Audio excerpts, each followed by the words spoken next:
ये हिंदू पुत्र संगठन, इन लोगों ने ही शोर मचाना शुरू किया जब ये लाइन आई कि ईश्वर अल्लाह तेरो नाम। इस पे उन लोगों ने काफी शोर मचाना शुरू कर दिया। कुछ लोग मेरे पास आए, उन्होंने कहा कि आप कुछ सॉरी बोलिए, शायद पब्लिक उससे मतलब थोड़ा काम हो जाए। सॉरी भी बोला और मेरे सॉरी कहने का उद्देश्य इतना ही था कि जो हंगामा है वो शांत हो जाए। नहीं देखिए, इस गाने के लिए तो मैंने कभी सॉरी मैं बोल ही नहीं सकती हूँ, मतलब थोड़ा ठंडा पड़ जाए, और इस नाते मैंने सॉरी बोला था। मैं बताऊं कि मुझे कुछ धमकी भी आई। पूरे भारत में होते हैं, लेकिन इस बार जो आपके कार्यक्रम की चर्चा हो रही है वो किसी अलग बारे में हो रही है। क्या कहना चाहेंगे जो इंसिडेंट हुआ है? मैं देखिए, मैं बहुत काफी शॉक्ड हूँ कि एक ऐसा भजन मैं गा रही थी जो कि महात्मा गांधी जी का प्रिय भजन है, और उस मंच पे बड़े बड़े नेता उपस्थित थे। माननीय अश्विनी चौबे जी जो इस प्रोग्राम के ऑर्गेनाइजर थे, साथ ही साथ CP Thakur ji, deputy CM Vijay Kumar Sinha ji, Sanjay Paswan ji, Shahnawaz Hussain साहब जैसे लोग वहां उपस्थित थे। और कुछ लोगों ने हल्ला किया। उस टाइम तो हमें पता नहीं था कि कौन लोग हैं, लेकिन अभी पता चल गया है कि कौन लोग थे। वो एक हिंदू पुत्र संगठन है, उसके अध्यक्ष हैं नागेश सम्राट। तो इन लोगों का ग्रुप था ये हिंदू पुत्र संगठन। इन लोगों ने ही शोर मचाना शुरू किया जब ये लाइन आई कि ईश्वर अल्लाह तेरो नाम।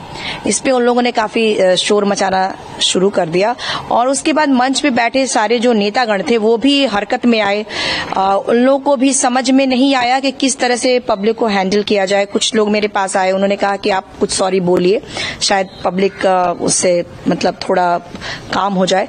और मुझे भी लगा कि जिस तरह से पब्लिक उग्र हो रही थी, मुझे इस बात का भय लगा कि अब ऐसा ना हो कि इस प्रोग्राम में तोड़फोड़ शुरू हो जाए या मारपीट हो जाए।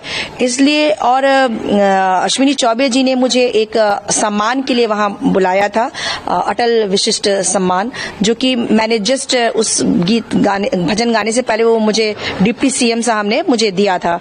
तो मुझे कहीं ना कहीं ऐसा लग रहा था कि मैं नहीं चाह रही थी कि इस प्रोग्राम का स्वरूप ज्यादा बिगड़े, इसलिए मैंने अपनी तरफ से सॉरी भी बोला। और मेरे सॉरी कहने का उद्देश्य इतना ही था कि जो हंगामा है वो शांत हो जाए। लेकिन मैं अभी इस बात को, जो मैंने सारी बातें देखी, उसमें मुझे लगता है कि जो इतने बड़े दिग्गज नेता गण वहां उपस्थित थे, उनकी उपस्थिति में इस तरह की हरकत कुछ लोगों ने की है, तो इस पे कड़ी से कड़ी कार्रवाई करनी चाहिए। कि ये कैसे हो सकता है कि ये भजन जिसको महात्मा गांधी जी ने पास किया हो, ऐसा भजन जो हर पॉलिटिकल प्रोग्रामों में लोग इसको गाते हैं, सुने जाते हैं, उस पे कुछ लोग आपत्ति करें तो उस पे जो है कड़ी से कड़ी कार्रवाई करनी चाहिए।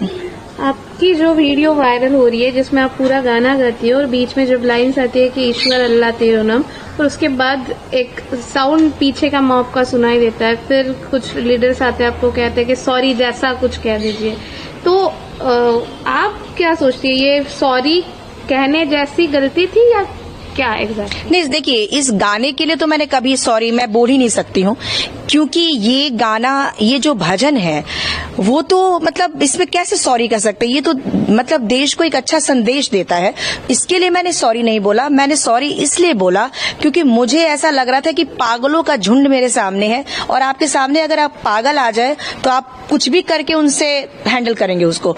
और मुझे भी क्योंकि वहां पे इतने बुजुर्ग लोग थे, बहुत सारे मतलब उम्र दराज लोग थे, वो मेरे पास आए और उन लोगों ने कहा कि शायद सॉरी बोलिए। उनका भी उद्देश्य यही था कि सॉरी बोलने से शायद माहौल को मतलब थोड़ा ठंडा पड़ जाए, और इस नाते मैंने सॉरी बोला था।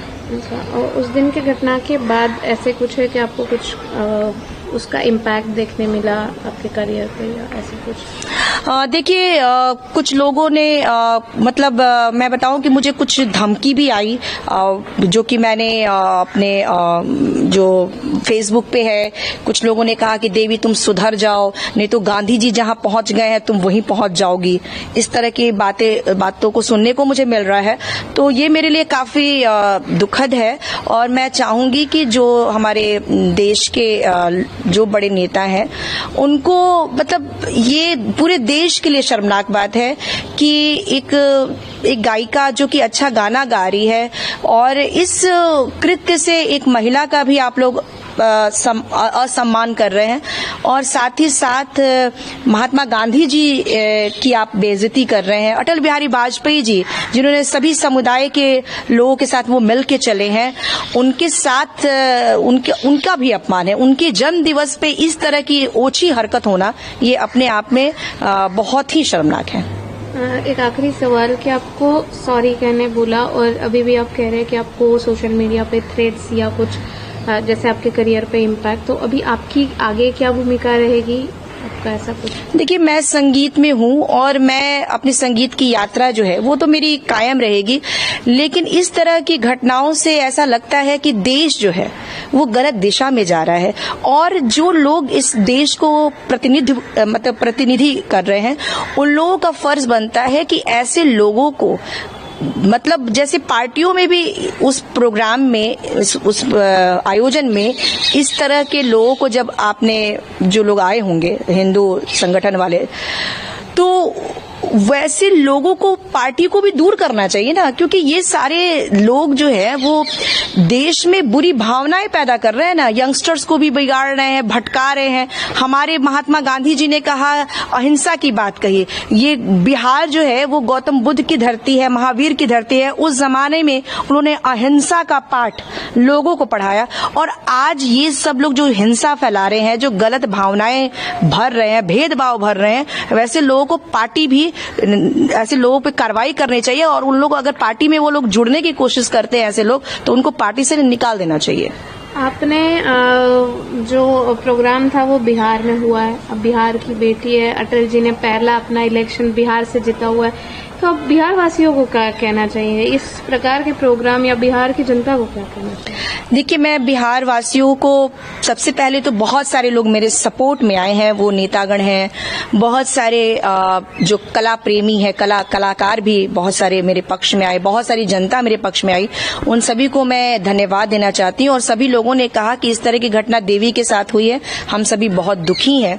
हाँ, लेकिन मैं बस इतना ही कहना चाहती हूँ कि देखिए, कुछ जो चंद लोग हैं उन लोगों की हरकत की वजह से ये हम लोगों को शर्मनाक स्थिति बनी है, तो उन लोगों का डेफिनेटली कड़ी से कड़ी उन पे कार्रवाई करनी चाहिए। और वैसे मैं आप सभी को, सच्चाई यही है कि मेरे चाहने वालों की संख्या बहुत ज्यादा है और इन 2-4 लोगों के हंगामा करने से या हल्ला मचाने से कुछ ऐसा नहीं है कि मेरे ऊपर कोई असर होने वाला।